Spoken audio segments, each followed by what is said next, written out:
Welcome to Earth Day 2020. This is the 50th anniversary of the first celebration of Earth Day in 1970.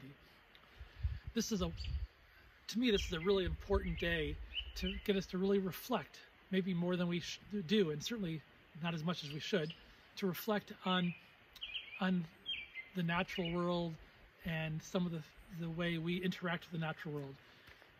In 1970, it was really the beginning of the launching of the environmental movement. And that came about for many reasons, but a big part of that was Rachel Carson and her 1962 publication of Silent Spring, where she raised the alarm about the overuse and misuse of synthetic pesticides and how they were bioaccumulating in the natural world and causing things like bald eagles and peregrine falcons and pelicans to have eggshells that were too thin, and they would crush their own eggs when they were incubating them. So as a result of all of that work, we finally saw the banning of DDT and the burgeoning of this new environmental movement. So today, as we're out here at Breakneck Road in Acadia National Park, I'm really thankful for all the work that everybody has done to make the natural world a little bit healthier than it was certainly in 1970. We have a lot of challenges ahead of us, and so I don't want to be complacent, but I think we're on the right track. So here at Breakneck Pond, I'm enjoying the song of an American robin. This bird has been escorting me my whole way in from where I parked, and we're going to walk up to a beaver meadow and look around and talk about the ecology of beaver meadows and some of the birds there. As I've been walking in, we've been hearing a few birds. I was here yesterday with my colleague Matt Drennan. We're two of us and one more, Scott Swan, are teaching ornithology together at College of the Atlantic. And Matt and I walked in yesterday and we had a lot of bird activity. It was chilly like this morning. It's 34 degrees right now, so it's definitely a little chilly. And it was about the same temperature yesterday. But we had a lot more bird activity. We had all kinds of chickadees and nuthatches and kinglets. Had my first ruby crown kinglet of the season yesterday. We had probably 60, maybe 70 American robins. This morning I've only seen 3 so far. One difference is all those robins that we saw yesterday were clearly migrants, just moving through in big waves. And the robin that we're listening to today is perched on top of a tall red maple, and this guy is just singing away. And he's really, I think he's establishing territory and announcing to the world that he's looking for a mate. So this guy is just going to sing along, and hopefully he'll find a mate soon and raise another batch of robins. So let's head up to the beaver meadow.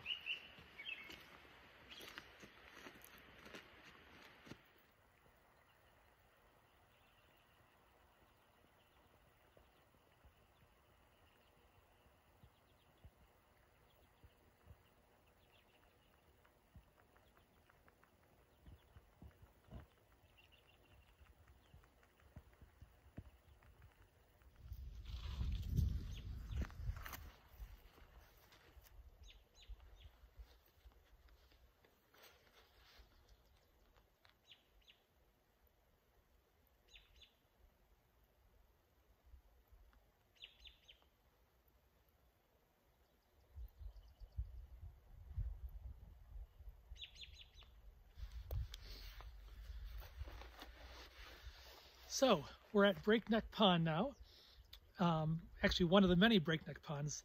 There's a stretch here, up here, upstream to the upper ponds. And this particular spot we're at was a beaver pond for a long time. At some point, probably 10 or 12 years ago, the pond that was here was created by a beaver dam, and the dam burst during a major rainstorm. We had some flooding, and the dam burst, and then this drained and became a beaver meadow. So a beaver meadow is basically a grassland that grows into where a beaver pond was. And as you can see out here, there's a few snags, some old spruce trees that were killed when this flooded and became a pond. And now it's just this wonderful grassland meadow. And we get birds like swamp sparrow. In fact, I heard my first swamp sparrow just of the year yesterday, and just heard it again a few minutes ago. So it's a bird that's probably arrived in the last few days and setting up territory, looking for a mate. A lot of birds are doing that now, arriving on territory and setting up mates. Spring migration is really ramping up, and we're seeing all kinds of birds arrive. I just was online this morning before I came out and saw somebody yesterday had their first black and white warbler of the year locally here. So the birds are coming back. As I'm looking around here and just looking and listening, I'm struck by two things. One, I'm struck by the difference between today and yesterday. Yesterday was so birdy. Conditions were very similar. It was mostly clear, similar temperature, about 34 degrees Fahrenheit, and fairly calm, but we had so much more bird activity. Every day is different. Today's really quite quiet.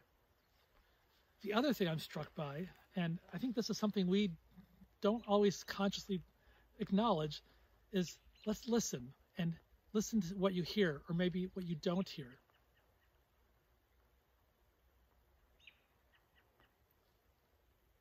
What I don't hear is any sound of civilization here. No anthropogenic noise, no planes flying over at the moment, no car traffic, no chainsaws or leaf blowers. It's just the wind in the trees, a robin calling away. I'm hearing goldfinch singing, and just a moment ago there was the very distant drumming of a ruffed grouse. And the ruffed grouse, the male ruffed grouse this time of year, will find a stump to perch on, and we call that a lek, L-E-K. And he'll perch on this lek, and he'll take his wings, and he'll kind of start to beat the edge of the stump. As he's hunched over, beating, and he goes faster, so it's kind of doot, doot, doot, doot, doot, doot, doot, doot, doot, doot, doot, doot. And he's compressing the air between his wings and the stump, and it's making this drumming sound. And of course, that drumming is to announce his presence to a potential mate and trying to attract a partner, and then she will raise the young. So we have lots of different birds out here, not just the ones we're talking about so far, but earlier I heard white-breasted nuthatch, several red-breasted nuthatch.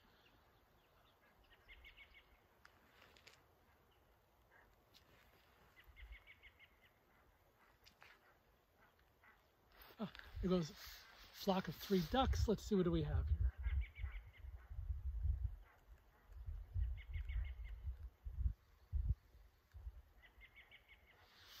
Three common mergansers. Not that long ago, they were called American mergansers. So if you're ever reading anything old and you come across that expression, American merganser, it's referring to the common merganser. This is a diving, fish-eating duck. They've got a long, narrow bill with serrated edges on the inside. So when it opens up, it can, in catching fish, those serrated edges help hold the fish in its bill. And the merganser, the American merganser, or common merganser, is a bird that I tend to find more in freshwater. I almost never find it in saltwater. That's similar with the hooded merganser, where the red-breasted merganser, just heard a honk of a goose, perhaps in flight. The red-breasted merganser is a bird that I find in this part of the world almost exclusively on saltwater, which is really interesting because when I used to do my work for the Nature Conservancy in the Adirondack Mountains, we had red-breasted mergansers nesting on Lake Champlain on the Four Brothers Islands. This was a preserve where I did a lot of bird work. Anyway, the common merganser is a beautiful duck, and the male and female both have a lot of white on, especially the belly and both is white. The male has a lot of kind of whites and blacks with kind of a greenish hue to its head. The female's got a more reddish head, but a very clear demarcation between the body, the white chest, and the reddish head, where the red-breasted merganser, it kind of gradates from reddish head to whitish breast. Several American goldfinch singing, and one up in the white pine here singing, and then another one doing perchicory, the flight call. Years ago, when I was living in the Adirondacks and I was banding birds, and I would let people know when I was banding, and invariably some family would come over and bring their children, so I could teach them about the birds and let them have the bird in their hand when they released it. And one friend, their daughter Annika, was probably 5, and and Annika was there when I happened to have a goldfinch. And so I banded it, put the U.S. Fish and Wildlife Service metal band on its leg, and explained what I was doing and why, and made some measurements, the wing cord from basically the shoulder of the wing to the tip, and was flipping it over and kind of indignantly looking at, roughing up the feathers on its chest to look at belly fat. And then when I was done, I was ready to release it. I asked Annika if she'd like to hold it. She said, oh yes. So she took the bird, and I told her how to hold it, and she held it, had it, the head sticking out of her fingers here, and she's holding it, and she was talking to the goldfinch very nicely, and said, now I'm going to release you, and she released it, and as soon as it flew away, as it took off, it went perchicory, perchicory, and flew off. And I told Annika that perchicory was its name for that bird, that bird's name for her, and its nickname for her. And she thought that was great. So for years, when I would see her, I'd say, hi, perchicory, and she'd just get this nice little smile. She knew what we were talking about.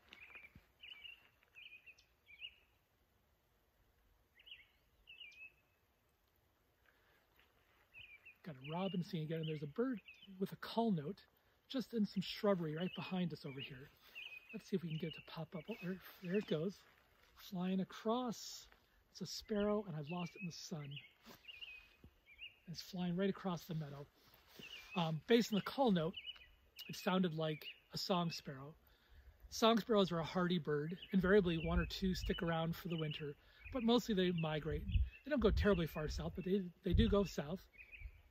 And they come back early. And now, already in this walk, that was the third song sparrow I've identified.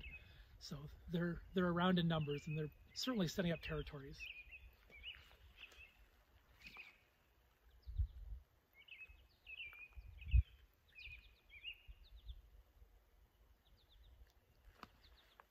Goldfinch seems to be the most abundant bird of the day today. So we're going to go to another stop and a little stream crossing and see if we can find any birds around there, and then we'll continue on from there.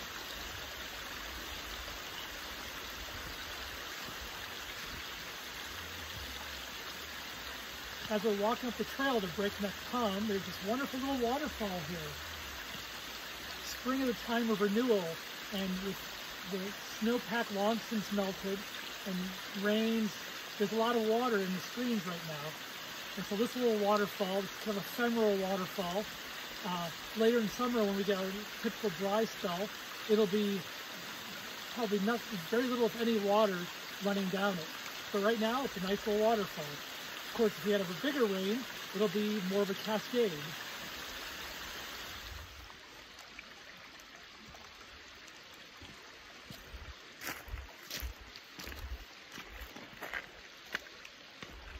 Here's a lovely little stream that comes out of the Breakneck Ponds, the upper Breakneck Ponds, and flows down into the beaver meadow and through the beaver meadow we were just at. And this portion, especially get downstream a little bit closer to where the beaver meadow is, in another couple of weeks, might be where you might find a northern water thrush. This is a small warbler. They've got they look a little bit like an oven bird, but not quite so strikingly or not so much contrast. And the water thrush likes to live along stream edges, and they feed in the water.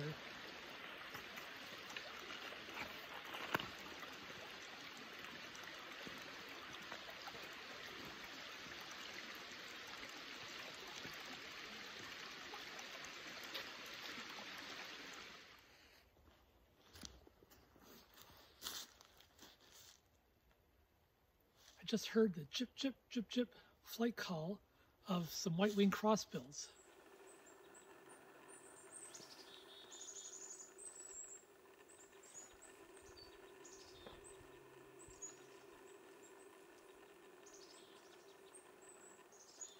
So this angle, the crossbill is not much more than a silhouette.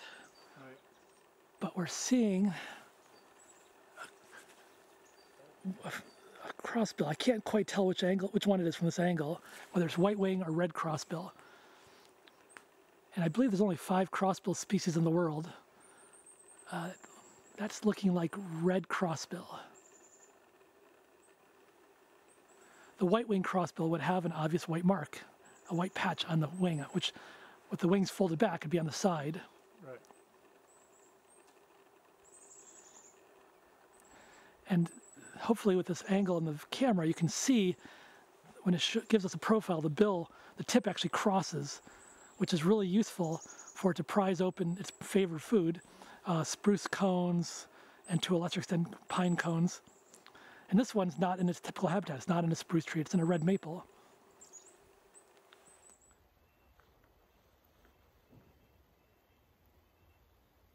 Red-breasted nuthatch, at least two of them going ank, ank, ank.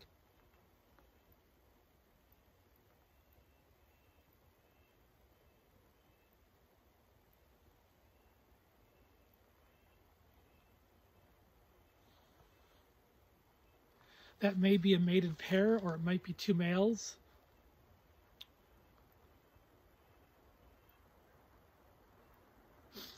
So the crossbills are a really cool bird, and hopefully we'll get a better look at them in a little bit. Yesterday we actually managed to get some footage of them feeding on top of a red pine, of a red maple, and that's kind of an unusual place. I always see them in spruce or pine. Golden crowned kinglets with their high-pitched call. There's at least two golden crowned kinglets. So if we don't find the crossbills again, we'll look at some of the footage from yesterday.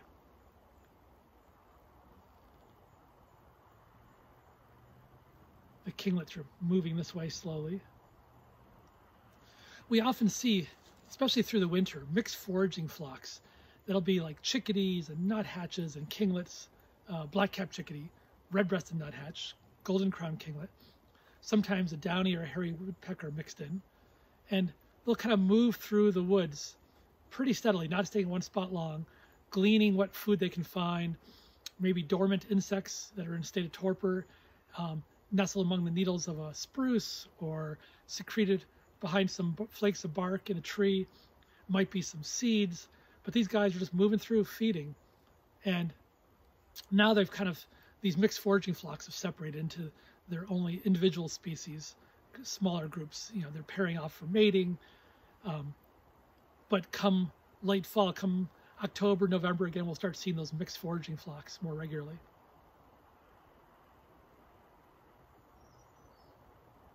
Oh, there's a beautiful little sweet song of the brown creeper. Do-do-do-do-do.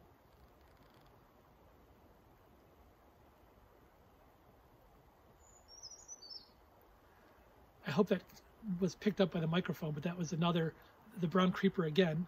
It's a beautiful song. Let's listen one more time, see if it'll do it again.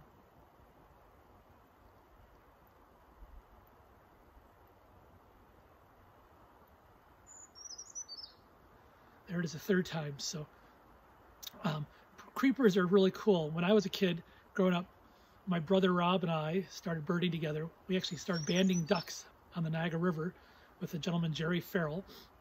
And everything we know about birding, we started with our time with Jerry. I was probably about 10 or 11, and Rob was 2 years younger. And I remember one point we were probably early teens at best, and we were in the woods, Rob and I, and we saw a creeper, and I said, oh, the creeper's closer now. Do-do-do-do-do.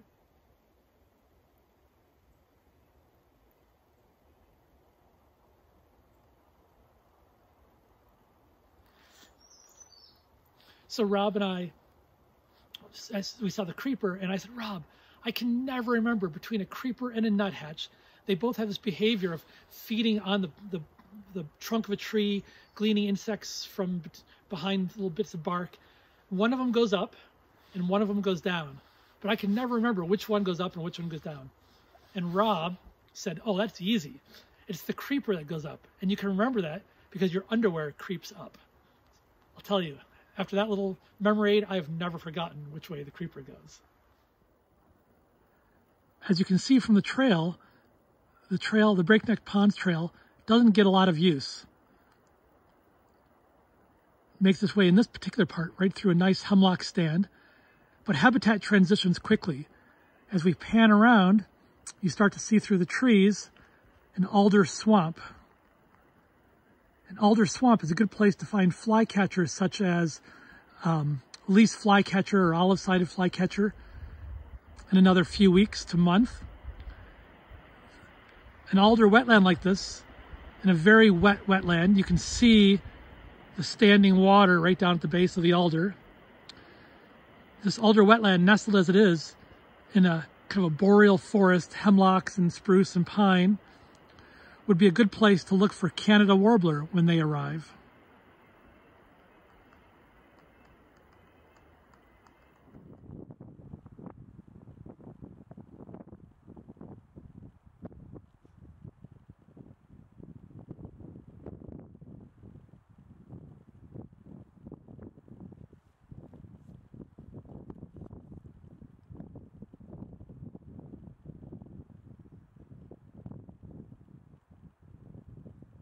Beautiful male common merganser.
So here we are at Breakneck Ponds.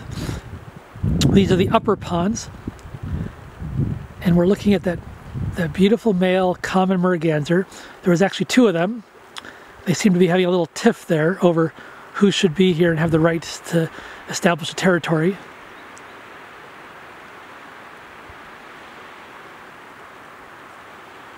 Yesterday when I was here, we had several several ringneck ducks. They're migrants, they're heading further north. They'll be heading up to Quebec and Labrador to establish territories and nest. Many of the ducks, I might go so far as to say all ducks, but certainly many of the ducks, their young are born precocial. So when they're hatched, they're covered in a downy feathering, and within a day or so, they're usually able to start walking about. This is usually an indicator because the female is doing all of the rearing. The males come in their showy plumage, show off, attract a mate, breed with their partner, and then they leave. It's a lot of work to raise a clutch of young, and mergansers can have a dozen or more eggs.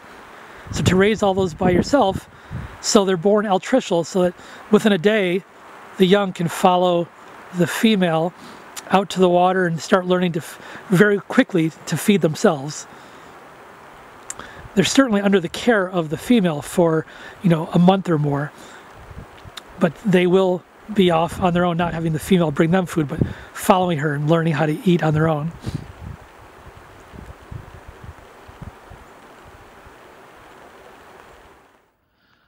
Our walk is winding down. We've walked almost 3.5 miles. We've walked from the Breakneck Road, up the Breakneck Road to the Breakneck Ponds, through a variety of habitats, and back. We're leaving the spruce fir pine forest. We're back to our beaver meadow where we started our tour. And we're transitioning into an oak and maple forest, and just a very short few hundred yards back to the car. So thanks for joining me on this tour today, and we'll look forward to seeing you next time.